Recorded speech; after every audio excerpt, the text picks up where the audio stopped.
Hello YouTube, and welcome to another Honkai Star Rail video. Okay, so I have another Memory of Chaos video for you guys today. And oh boy, I have to say, this season of Memory of Chaos was one of the most difficult ones, at least for me, because I haven't really been keeping up with the meta, the Remembrance meta, or Summon meta, if you guys want to call it that. And the buff for this season is all about summons and energy regeneration. As you can see, all characters at the beginning of the cycle regenerate 20% of their energy, and their memo sprites, or their summons, will immediately take another action after their first action. So for those of you who pulled on Aglia's banner, or have your Remembrance Trailblazer built up, you guys probably had it a lot easier than me. Anyways, let me quickly go over the two teams that I used. For the first half, I went with my Imbibitor Lunane team. I figured since the boss is weak to Imaginary, and they do have some fire resistance here, so I was reluctant to bring Firefly, although I probably could have brute forced it with my Firefly team if I ran maybe a sustainless Firefly team, but I didn't really want to do that.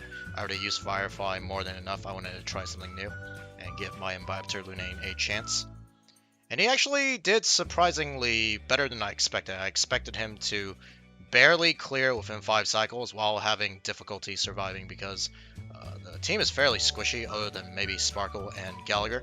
And Gallagher, sustain is great, but if you get like 2-tapped, like my Ting Young does almost half the time, then obviously the runs will not be as consistent or stable. Anyways, for the team, I have Imbibitor Lunane, Sparkle for our skill point generator and buffer, Ting Young as our secondary Harmony character, and finally Gallagher as our sustainer. Now for the second half, this is where I struggled quite a bit. We brought our Acheron team, but the main issue here is I had issues keeping my team alive, especially with Fu Xuan. If you guys have Fu Xuan, I highly don't recommend bringing her. In fact, I should have brought Gepard instead of Fu Xuan. I realized that halfway through the fight, but I didn't really feel like changing out my gear and putting gear back on Gepard, so I was just being a little bit lazy. So for the second team, I brought Acheron, Pela as our debuffer, Branya as our advanced forward Harmony character, and like I said, Fu Xuan as our sustain. Was a mistake. Bring Gepard. Gepard's actually so good on the second half because the enemy will cut your HP or your max HP in about half, and he can provide shields for your teams, so the HP that you lose doesn't really matter as long as the shields can mitigate all the damage. And with the energy buff in this particular season of Memory of Chaos, he's able to basically have almost 100% uptime on his shield. So definitely bring Gepard if you have him built up. Obviously, Aventurine also works as well, so if you have him, he's just a better version of Gepard. And that's pretty much it. As usual, I hope you guys enjoyed the gameplay and commentary. Okay, first half, 2 Ting Young techniques, followed by Sparkle's technique, and we start the fight off with Imbibitor Lunane's technique. Immediately spam the 3 key so we get off Ting Young's ultimate before it's her turn. Lunane has her ultimate, but I'm not going to use his ultimate yet until we get the attack buff from Ting Young.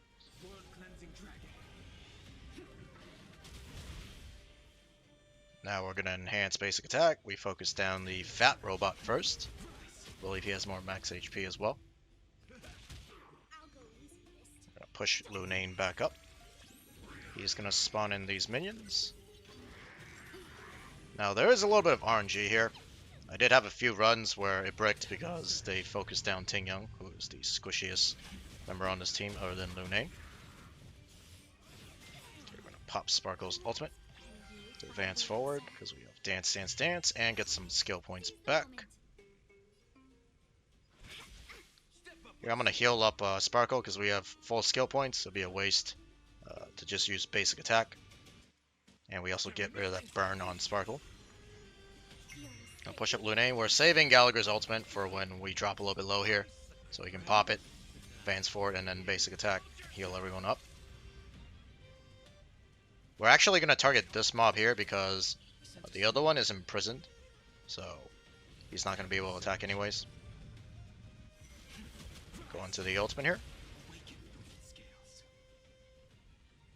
Trying to choose a target. I think I choose this one here because the small mob to the side is about to die. And once we kill it, we'll get some extra energy regen out of it as well for Lunane's ultimate. Doesn't quite kill it, unfortunately, so we gotta wait until the next turn. Alright, so everyone's energy goes up. The season's buff for energy regeneration really helps this team out, because everyone on this team greatly benefits from the energy regeneration. What do you call it? We don't have any like summons or memo sprites, but it's still very helpful, especially for Lunane and Tingyung. Those two want their ultimates almost up all the time. Alright, Lunane's gonna get his ultimate up again. This should kill off that one mob to the side and give us a little extra energy. Yep. Pop it again.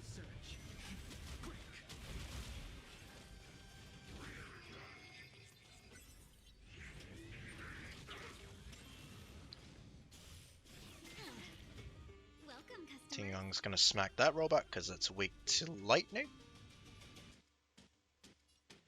He's gonna wake up and do his AoE attack. Does quite a bit of damage. Tingyung's close to death here, as you can see. It's quite scary. We're gonna immediately pop Gallagher's ultimate here. Then heal up with the enhanced basic attack. Sparkle's gonna push Lunane up. The cycle is almost about to end here, so I want to be able to kill off this wave before it ends. With a little bit of lucky RNG, we get Tingyung and Sparkle's ultimate. I figured that it would work because they're gonna have to hit at least one of them, whether they target Lunane or one of the other mobs or characters that I have. So we ended up pushing up everyone except for Lunane, but Lunane has his ultimate. I waited here to see if what do you call it? Actually, I waited here because I wanted to buff Lunane up with Tingyung's skill. I believe we just generate, or we heal, actually, because Tingyung is like half HP. I don't want her dying. I believe we heal here, yep. And Sparkle, we just basic here, because I figured with the ultimate and the enhanced basic attack, we'll be able to kill. And I didn't really want to waste any skill points until the second half. Or want to save some skill points or generate some for the second half. I'm not going to be greedy here. I did have a few runs where I did the level 2 enhanced basic on that fat robot, and it actually didn't kill. And it break the run, so we went for the enhanced basic attack level 3. Alright, the second half isn't really too bad. As long as you manage the, what do you call it, swarm disaster mobs here, like the little bugs to the side, as long as you don't keep too many of them up and alive, this half really isn't that bad. Right, here's Sparkle's ultimate. You'll see shortly in a moment here, we actually do run into some bad aggro RNG to the point where my Sparkle actually almost dies. And I thought this run was breaking, I had to restart it again, but it was so lucky. You guys see, you guys will see it in a moment. Here we're buffing Lunane because we are max skill points, and it would give Tingyung just enough energy to pop the ultimate as well. So I figured I'd go ahead and do it. This should kill off that one mob to the side. We're gonna heal, actually, I don't think I heal Lunane here because we're gonna just immediately pop the ultimate. Oh no, I actually end up healing Lunane. That was probably the safer play, but I could have been a little bit more greedy. Use the basic into the ultimate and Lunane would have healed up from just attacking because it's like a lifesteal mechanic. But this was the safer play. I'm gonna pop the ultimate here. For the first, I guess, phase of this, there's two phases to the Swarm boss. For the first phase, I'm not too worried about dealing as much damage as possible. I'm worried about more energy and skill point efficiency. So we want to, whenever Lunane's ultimate is up, we want to be using it. Whenever we have extra skill points, we want to be using our abilities. But once we get to the second phase, you'll see that I actually end up being less efficient with the energy. I want to do the enhanced basic into the ultimate into an enhanced basic. That does the most damage, especially when you're buffed up by Sparkle.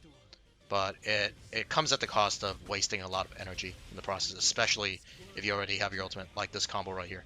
The enhanced basic into the ultimate, and then you go into another enhanced basic attack. The third enhanced basic attack actually does the least amount because Sparkle's ultimate, or not ultimate, her skill buff is expired by the time you finish your second turn. So it's actually the first two initial hits from the enhanced basic level 3 into the ultimate that deal the most damage.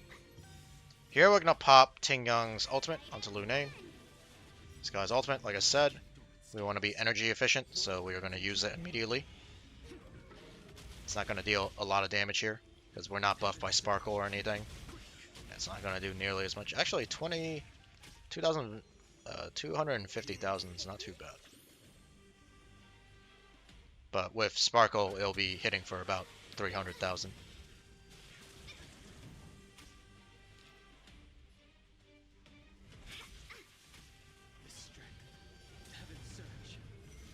This should push to the... Oh, 1%. Okay, there you go. That should push us to the second phase. And here's where the RNG comes in. You see that hit to Sparkle? Okay, wait. Okay, we got our ultimates. Another hit to Sparkle.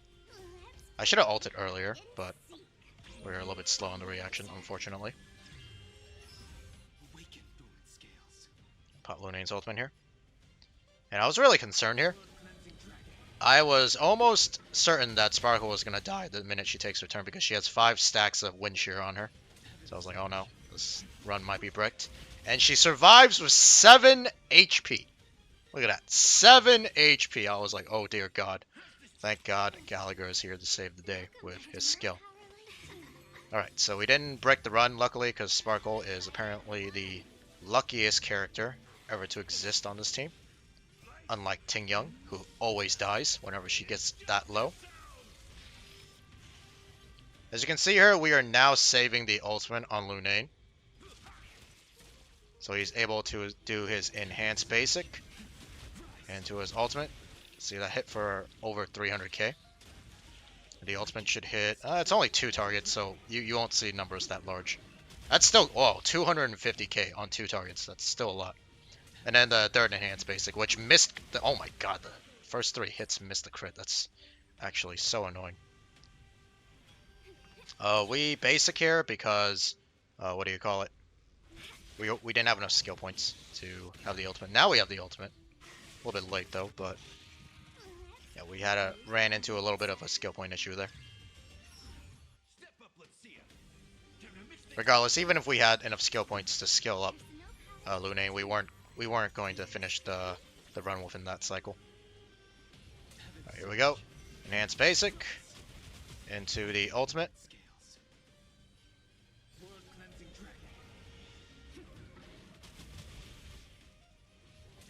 Into another enhanced basic. Gonna skill up here, pop the ultimate onto Lunane.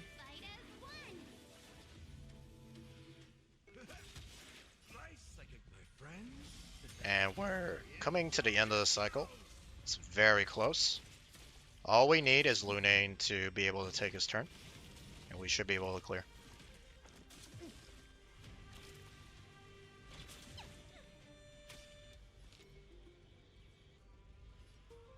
Doesn't matter, we just hit the main target here. The, what do you call it? The swarm mobs don't really matter. They do a little bit of extra damage, but we're trying to clear out the entire, what do you call it, side of this boss. So here we go. And it's basic. It's ultimate. 2 pops, that should be more than enough. The ultimate, he has 3% HP. And with that, that is going to be the first half.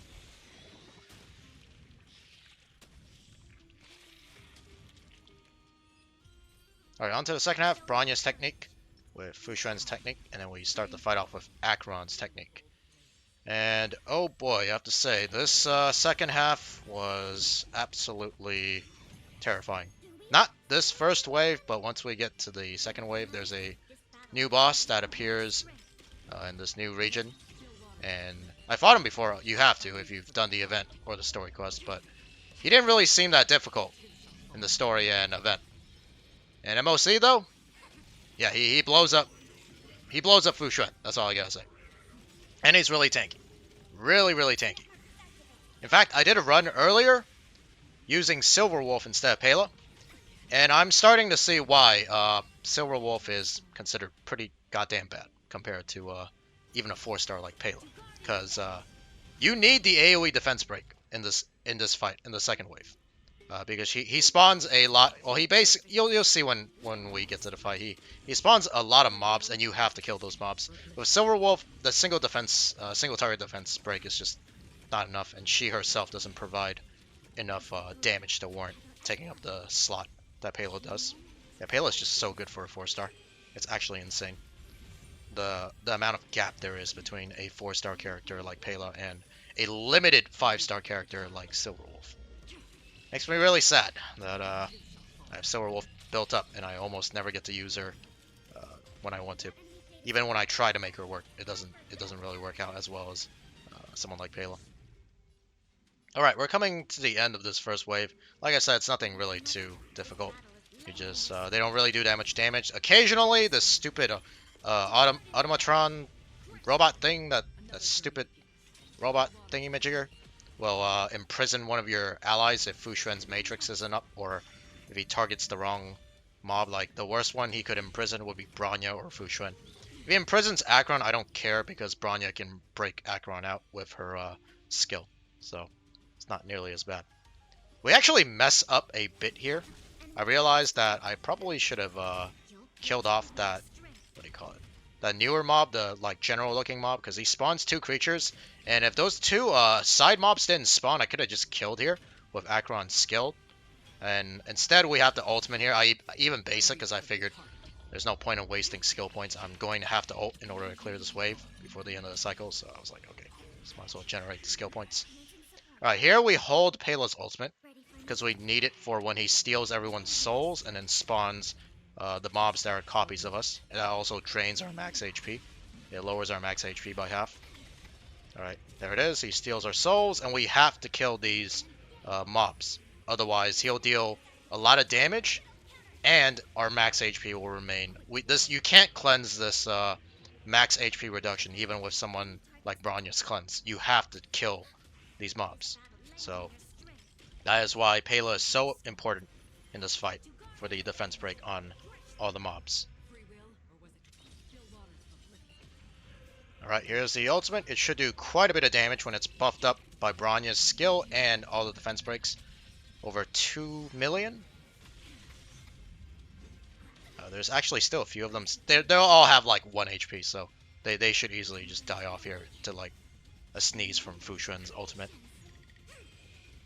Yeah. Alright, there you go. Here I'm debating whether or not I want to save the ultimate still for a potential second spawning of those things. I decided not to because I figured Pela will probably regenerate enough energy by that time. She has... Another thing is, Pela regenerates energy way faster than Silverwolf. Well, not necessarily... Yeah, actually, she does, because of her talent. And she has less cost for her energy. So that's another reason why Pela is just more consistent and used more often than Silverwolf, unfortunately. Here, we're going to save the ultimate here on Akron, as you can see. He's going to do that thing again. It's really annoying. And like I said, I will repeat this over and over.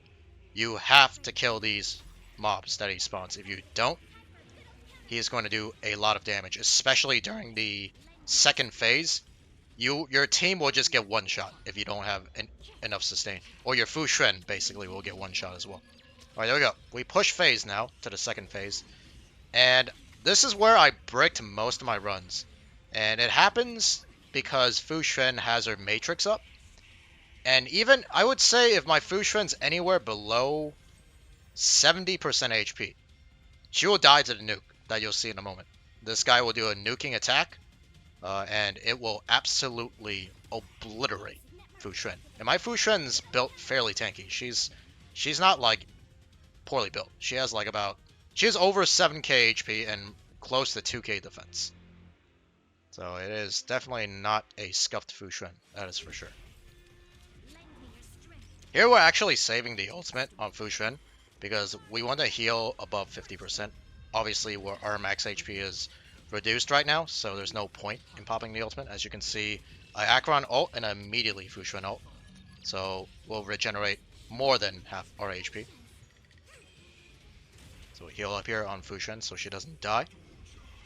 And this is actually not even the nuking. Well, this is one of his nukes, but it's not the one you need to be worried about. It's coming up. It's coming up here shortly. Alright, we're going to pop Pela's ultimate.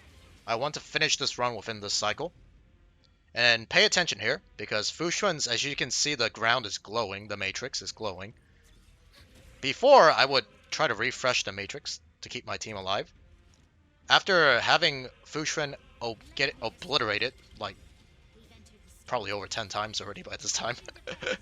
I figured we are not going to keep the Matrix up. I'm just going to basic here, let the Matrix expire, and then everyone else is just going to have to tank the damage and not have Fushun absorb all the damage and explode. It's basically every man, or I guess every waifu for themselves at this point. So the Matrix has expired. It's actually pretty bad here. My Fushun did not heal up because she wasn't below 50%. So I got lucky here that the boss hit Fushun, so she was able to heal back to full HP. And now we pray, because here comes the ultimate attack. This is the super nuke attack. If you notice there, if you had any of the, what do you call it? Luckily, as you can see, everyone survived with a little bit of HP, and the boss is at 1 HP, so we survived. Alright, and there you go. That is the second half, with 22 cycles remaining. Okay, let me go over my characters and their gear real quick, starting off with Imbibitor Lunane. These are his stats. Lycone is on the Fall of an Eon at S5. Traces are fully maxed out. Relics. His planar ornaments could use some work, but honestly, I don't really want to grind for his gear anymore. Eidolons, he's at Eidolon 2. Next is Sparkle. These are her stats. Bit low on the crit damage, but I kind of needed to get her to the speed threshold, so I had to sacrifice a bit of crit damage, unfortunately. Her Lycone is Dance Dance Dance, the one at S4. These are her traces. I actually maxed them out recently during the double drop event. I feel like that might have helped out a bit in making this run a little bit easier and more smooth. These are her relics. I have her on the Sacrados set in a 2-piece broken keel. As for Eidolon, she's at Eidolon 0. Right, next is Ting Young. These are her stats. Lycone, I have her on Dance Dance Dance as well. This one's only at S1, unfortunately. I definitely want to pull more copies of this Lycone. These are her traces. I started working on them as well during the double drop event, but I did not get to finish them, unfortunately. As for her relics, I also have her on a Sacrados set. Before, she was on a Musketeer 4-piece set, and she had around 176 speed. So she's a little bit slower, although I don't really think it makes much of a difference. This set is just absolutely insane on her. It's her new best in the slot, especially when you pair her with someone like Imbibitor Lunane. Lunane just benefits greatly from the double crit damage boost, and it actually stacks. So it's really, really good on her. Eidolons, I finally got her to Eidolon 6 thanks to the free Ting Young we got from the event recently. Oh my god, took us basically 2 years to E6 our Ting Young. And last on the first half is Gallagher. These are his stats. For his Lycone, I have him on Quid Pro Quo at S5, and this Lycone is absolutely amazing, especially for this team, because everyone benefits from the energy regeneration. These are his traces. Relics. Have him on a 2-piece speed and 2-piece break effect. I usually have him on the other planar sphere set, the one that gives speed and break effect when they're weak to fire, but this team prefers the crit damage boost, especially Sparkle and Lunane. So, and none of them were really weak to fire. In fact, there were some that were resistant to fire, so he did not need the extra break effect. The speed would have been nice, but I already got him to the amount of speed I needed. Eidolons, he's at Eidolon 6. Alrighty, on to the second team, starting off with my Acheron. These are her stats. Lycone is her signature at S1. Traces are all maxed out, besides her basic attack. These are her relics.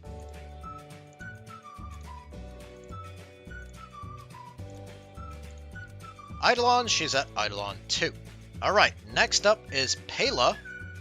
These are her stats. I'm a little bit low on the effect hit rate, but it's about like 3% off. I guess it's fine. Occasional miss debuff here and there isn't going to break the run. It might, but I just didn't want to bother. I needed her at a certain speed threshold, so I went with that. Her Lycone is the Sweaty Lycone at S3. I wish this was S5. I need more copies of this Lycone as well. These are her traces. Actually, this could have been the effect hit rate. Maybe I should start. I mean, I don't want to unlock. The thing is, I don't really want to unlock this note because she doesn't really deal that much damage. So, I don't know. We'll see. Maybe I work on her traces more in the future. These are her relics. I like how I say she doesn't do any damage, but I put her on an ice damage boost. Freaking relic piece. But I only did this because it had a high enough amount of speed, some effect hit rate, and I wanted her on a broken keel set for the extra crit damage.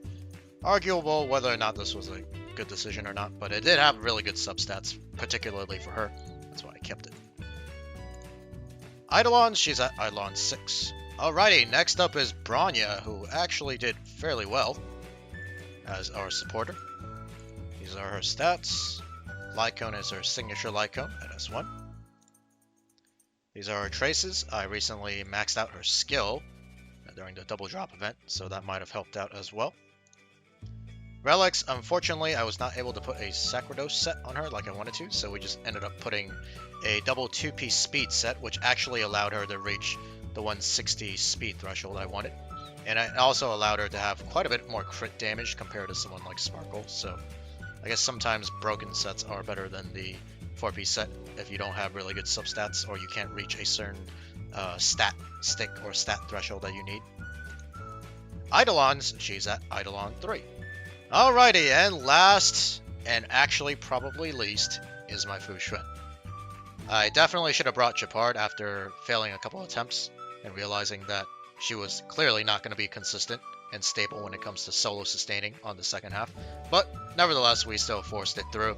I would not recommend bringing Fu Xuan at all. Like I said, just bring Gepard or any other sustain that doesn't absorb all the damage on your team. Or actually, any healers aren't that good either, so I wouldn't recommend any healers. Just, if you have Gepard built up, bring Gepard. If you have Aventurine, then he's another good option as well. These are her stats. Like I said before, my Fu Xuan's not poorly built either. She is definitely up there when it comes to sustain, or at least durability. She's got good HP and pretty decent defense. Lycone is trend in the universal market at S4. These are her traces. I guess she could be a little bit more tankier with this HP threshold, or not threshold, HP node, but I don't think it would have made much of a difference when it comes to keeping her alive. These are her relics. I even have her on a 2-piece damage reduction set that I recently farmed up. Don't ask me why I was farming that domain. I guess I was just bored. I wanted to see if I could get better quantum pieces, and I happened to get these 2 pieces. Eidolon, she's at Eidolon 0. Alright guys, well that's going to be it for this video. I'll see you guys next time. Take care and peace.